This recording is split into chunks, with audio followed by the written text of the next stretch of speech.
Welcome back, everybody, on a Festivus Monday, the airing of local sports grievances coming up later in our show. Normally in this time slot, we save for our best of the weekend. Pretty sure best of the weekend was occupied with what happened at the Fargo Dome on Saturday afternoon. North Dakota State beats South Dakota State. The Bison are heading off to Frisco, Texas for an 11th time. As head football coach Tim Polasek joins us bright and early here on a Monday. Heading back to Frisco. You haven't been there in a little bit, right? I'm telling you, you haven't been there almost a decade, right? Yeah, 16, right? We lost in the semis at home. And so it would be 15. Man, well, it's going to look completely different. I'm going to tell you that right now when you get down there. So it's been about 36 hours. I know you're on to Montana State, but just give me the reaction. How your phone, I'm sure, has been blowing up here for the last 36 hours. Yeah, it was on a different level. And I guess that's maybe one of the things I never gave thought to, like as the head coach, but also all the relationships that you create over 23 years of coaching. It was difficult to enjoy it and then try to respond to everybody. And I'm one of those guys, I don't like having a text message even unread or unresponded to on my phone. So it was fun. I think that's part of the fun in it, is getting to communicate and thank everybody. And some of those people that reach out to you are pretty special and help you get to this spot. You obviously were pretty emotional after the game on Saturday. Was there a person or people that reached out or you saw after the game that really got you? I really mean this. It was so important for me. I wanted to make sure the people that don't think they're a big part of this, they are. It's the equipment people, it's the athletic trainers, the support people. Just, they're all, congratulations, coach. This is not about me. It's about all of us, doing our jobs and possessing a genuine appreciation for the role everybody has. And without our operations being clean, it's hard for us to eliminate distractions. And so I don't know. I would put some of the, Nate with the equipment, right? Rachel, who works so hard to keep our lives organized, deals with all us guys that are all over the place. Those people that, honestly, I don't want to single anybody out, but those people I wanted to get with. And then I wanted to get with Jake Landry because, I'm pretty demanding of things and how I want it to look, and Jake and Dan and those offensive guys. But then how about Grant Olson and his growth? Yep. Nick Gazer, all of them. It just, you don't have enough time to get with everybody. It's like you're looking at my rundown, because I was going to ask you about your defense, because I was asking about your defense in weeks 3 and 4, and boy, they had a dynamite game on Saturday. What happened there in your mind? Why did your defense shine when you needed it the most? I thought all 11 guys showed unbelievable physical toughness, embracing we need to lead the country in physicality. What I mean by that, go to the second play of the game, it's Duffy. Yeah. Yep. That was one of the more physical hits. Our corners, I probably haven't talked enough about Will Johnson and the job that those corners have done all year. We haven't played as much man coverage throughout the years that I would like, but in this game, we played a bunch of man coverage to change run fits up. Just all 11 guys embracing the knockback mentality, being the most physical that we could be, was probably the thing that allowed them to play a great defensive game. You racked up the TFLs too. I'm looking at one point in the game. I think you had 4, 5, 6 of them. You always were talking to me about knockback. Your defensive line was doing that. Yeah, I haven't looked at the comparison number, but I believe that we gave up a sack, and we had one other TFL, and I think we had TFL they're sacked. I think it was 6 or 7 times. That's amazing.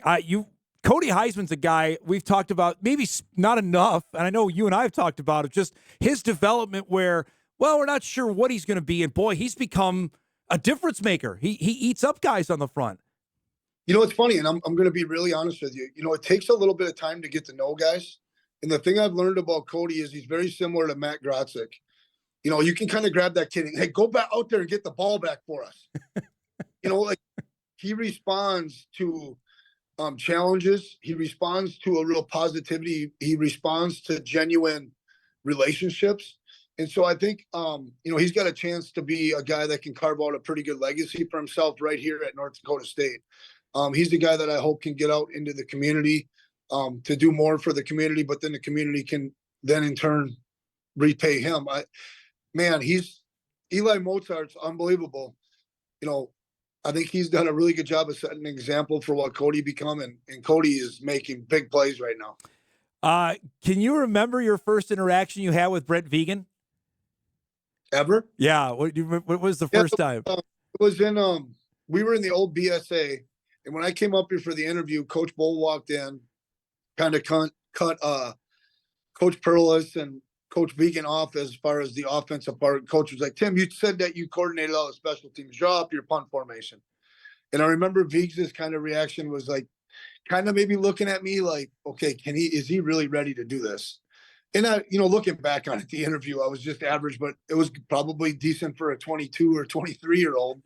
Um, Brent Vegan's the most consistent person when it comes with emotion that there is in college football. I mean, he not level-headed. That's not fair. There's a fire burning inside, but he's very well thought out in what he's going to say. He's always been very impressive to me as a leader. And I learned a lot about organizational things and selling North Dakota State from Brent. Like, what are the positives here? And then getting to see him grow and watch him at Wyoming, and the opportunity he got at Montana State was just phenomenal. I shake my head the how much you guys are intertwined together. You're both OCs at NDSU. You're both OCs at Wyoming. You kind of shake your head at that as well?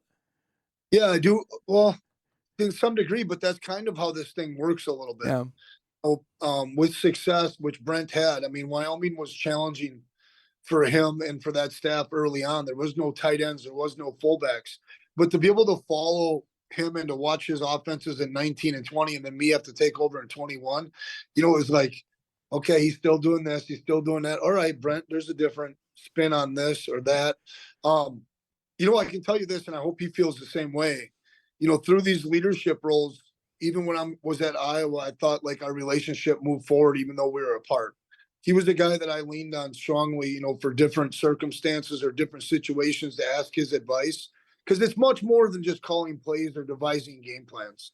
And like I said before, Brent's very well thought out. He's an intelligent person, great family guy.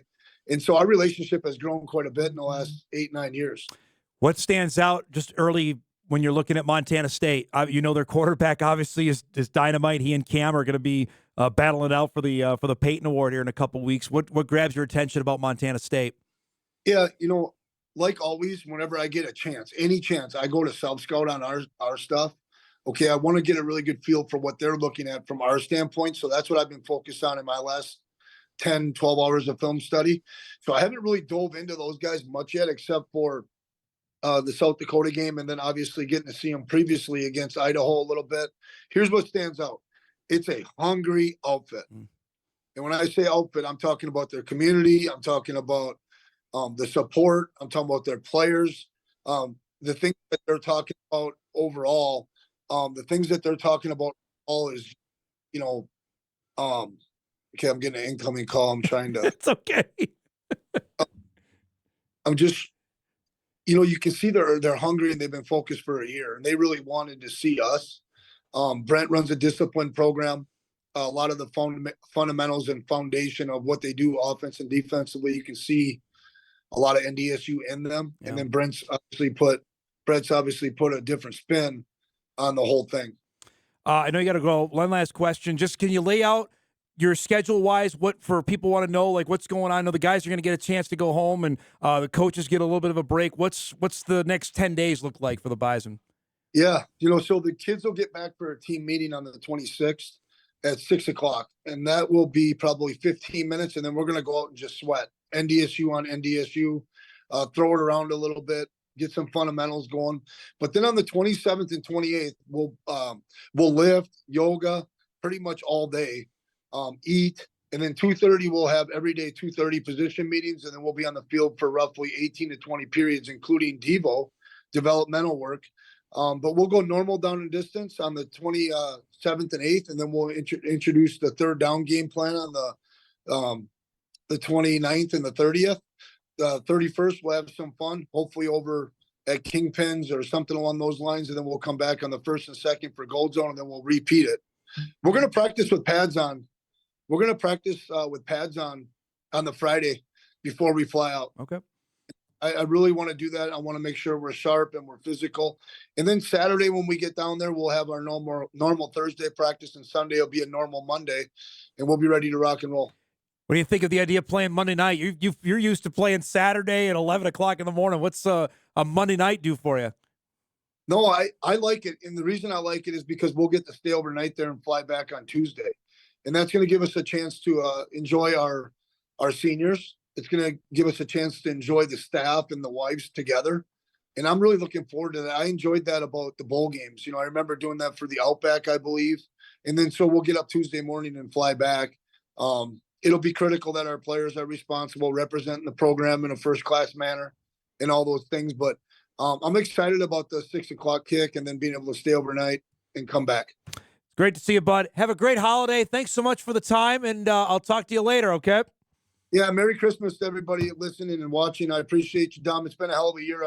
I've had fun with you guys. Thank you so much. Thanks, Tim. There he goes. Tim Polasek, NDSU head football coach. Bison, Montana State, 2 weeks from tonight. National championship game on ESPN. Monday Night Football. That's because the NFL season is done. They slid into that Monday night time slot. Appreciate him giving us a few minutes there. We'll break. We come back. Sam Herder will join us. We'll get his thoughts on what he saw from Saturday. He was at the game in Fargo, and look ahead to the matchup with Montana State. Back on Hot Mike right after this.